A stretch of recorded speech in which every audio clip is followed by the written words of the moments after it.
What is going on, guys? Welcome to another video. So today I was out with a friend, And yes, I do have friends, if that's what you were wondering. and he was looking for a camera, and the main thing he told me is that he doesn't want to spend money in a camera, in a DSLR, because he doesn't know basic photography and he doesn't know how to use that camera from auto to manual. So that's what today's video is going to be about, teaching you basic photography stuff, and I'm gonna try and keep it really simple, really easy. So let's get into it. Oh, and of course I got a new mic. This is the Rode Video Micro. I'm trying it today for the first time, and I hope the audio is better than before. I do love this dead cat thing, and let's get into the video.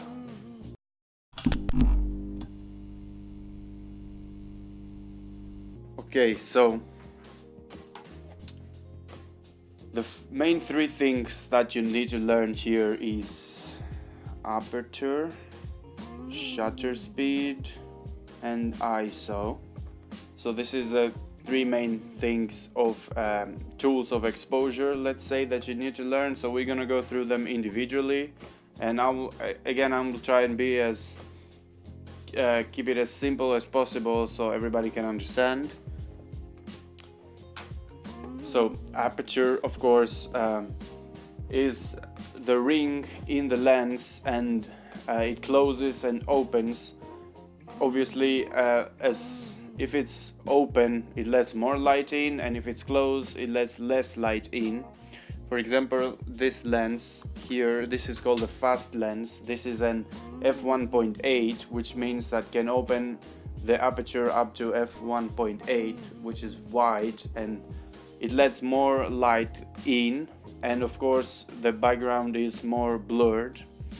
And if you close the aperture, for example f5 or f.6 or f something, it lets less light in and the background is not blurred anymore. So coming up next is the shutter speed.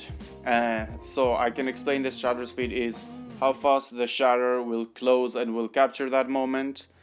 For example, when you see a number like 1/30th of a second, that means the shutter will close in 1/30th of a second, and that is slowest shutter speed, and that means that the shutter takes longer to close, and as a result of that, more light gets in.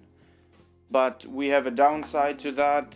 That is when you see blurred photos, like if I move, for example, and then you take a photo in 1/30th of a second, my hand or my movements will be blurry. And if you see a number like 1/150th of a second, that is a faster shutter speed.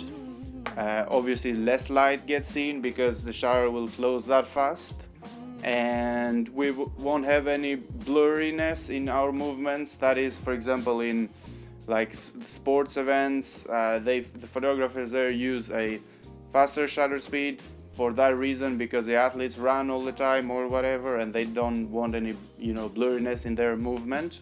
And the third and final tool that we are explaining is the ISO or ISO. I don't really know how it's called.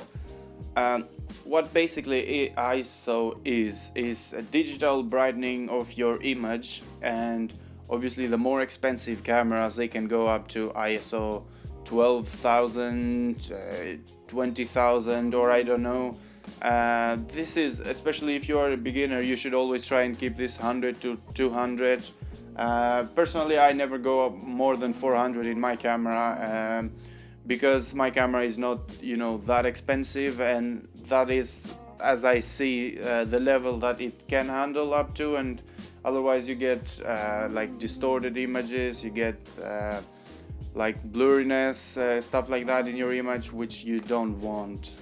Alright guys, that's it. The three lessons that you need to learn: shutter speed, aperture, and ISO.